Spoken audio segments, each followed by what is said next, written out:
आज अंतर्राष्ट्रीय न्याय दिन है, तो मुझे उम्मीद है कि जिनको भी न्याय की जरूरत है उन सभी को न्याय मिले, सभी को समान रूप से न्याय मिले और गुजरात के इस बंदे को भी न्याय मिले। तो आज मैं असम की कोर्ट में अंतर्राष्ट्रीय जस्टिस दिवस के दिन अपने आप को कोर्ट में पेश करने के लिए आया हूँ। कोर्ट में मेरी पेशी है, मुदत है, हियरिंग है।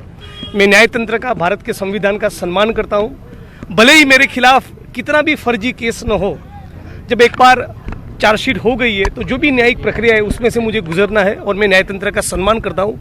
मुझे पूरी उम्मीद है कि मुझे न्याय मिलेगा।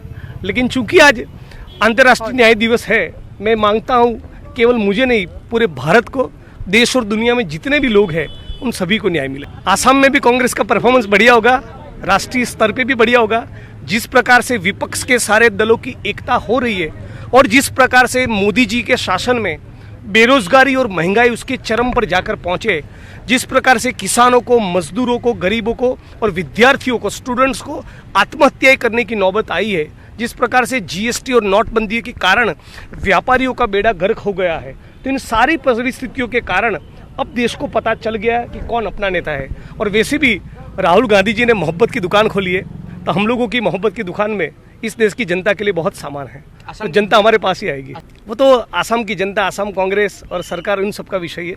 हमारा केवल यही कहना है कि मैं गुजरात की ओर से असम के गरीबों के, किसानों के, मजदूरों के तौर पे उनके साथ दोस्ती का हाथ बढ़ाने के लिए आया हूँ।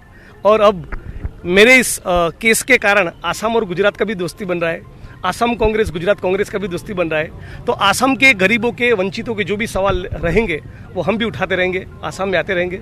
और वैसे भी यहाँ का आलू पीटी का बहुत पसंद है। देखिए, केवल मणिपुर नहीं, जहाँ पे भी किसी के साथ अत्याचार हो, जुल्म हो, अन्याय हो, देश के प्रधानमंत्री को बोलना चाहिए और वहाँ जाकर उनको, उनके बीच में खड़ा रहना चाहिए, उनको न्याय मिले वो सुनिश्चित करना चाहिए। लेकिन जब प्रधानमंत्री खुद हम लोगों के ऊपर फर्जी मुकदमे करवा रहे हो, तब उनसे न्याय की क्या उम्मीद। मैं केवल ये नहीं कहना चाहता कि ये मुकदमा फर्जी है, मैं ये कहना चाहता हूँ कि एक सोची समझी साजिश के तहत मुझे टारगेट करने के लिए मुकदमा दर्ज किया गया था।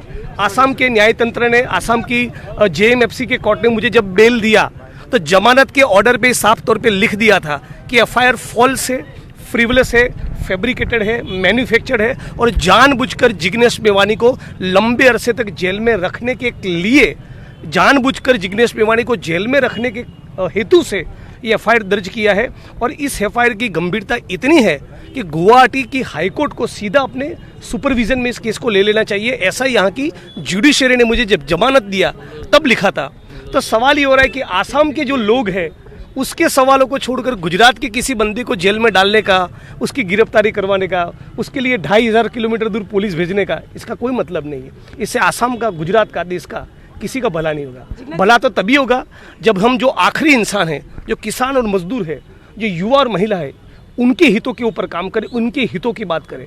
और ये आसाम का कल्चर नहीं बनना चाहिए कि किसी दूसरे स्टेट के नेता को, विधायक को आप टारगेट करें। ये आसाम की संस्कृति नहीं हो सकती। देखिए, महिलाओं के सम्मान की बात लाल किले की प्राचीर से मोदी जी ने 15 अगस्त के दिन की और उसी दिन कुछ घंटों के अंदर बिल्किस बानो के बलात्कारियों से जेल में से छोड़कर उनको लड्डू खिलाए, उनको माला फैलाई और ये कहा कि इन बलात्कारियों के संस्कार अच्छे थे इसलिए उनको जेल में से छोड़ाए। अब जब ये भाजपा का चाल और चरित्र है तो उनसे क्या उम्मीद रखेंगे। इस देश की बेटियों को, जिन्होंने भारत का नाम रोशन किया, अंतर्राष्ट्रीय स्तर पे भारत का नाम गूंजता किया, उस बेटियों के लिए आपके दिल में कितना प्यार होना चाहिए, कितना रिस्पेक्ट होना चाहिए। उसके बजाय उस बहनों को कई दिनों तक सड़कों पर बैठे रहना पड़े, कई दिनों तक न्याय की गुहार लगानी पड़े और मोदी जी के मुंह से एक शब्द नहीं निकलता। इससे ज़्यादा शर्मनाक बात कोई नहीं हो सकती। लास्ट क्वेश्चन, असम में अभी मियां असमीज राजनीति चल रहा है, इसके बारे में आप क्या कहना चाहते हैं। देखिए, कांग्रेस की एक ही सोच है, एक ही विचारधारा है। हिंदू, मुस्लिम, सिख, ईसाई, भारत माँ के 4 सिपाही। हमारे लिए हिंदू हो, मुस्लिम हो, दलित हो, सवर्ण हो, सभी लोग एक है।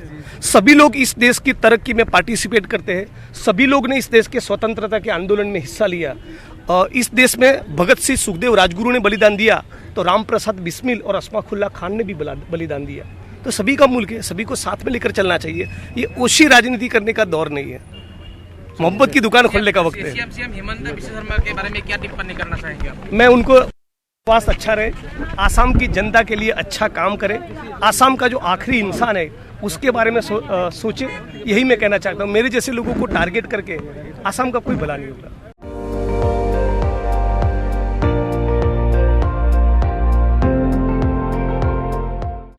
আপুনি চাই আছে ND24 সৰ্বশ্ৰেষ্ঠ নহয় সৰ্বোত্তমৰ দৌৰ।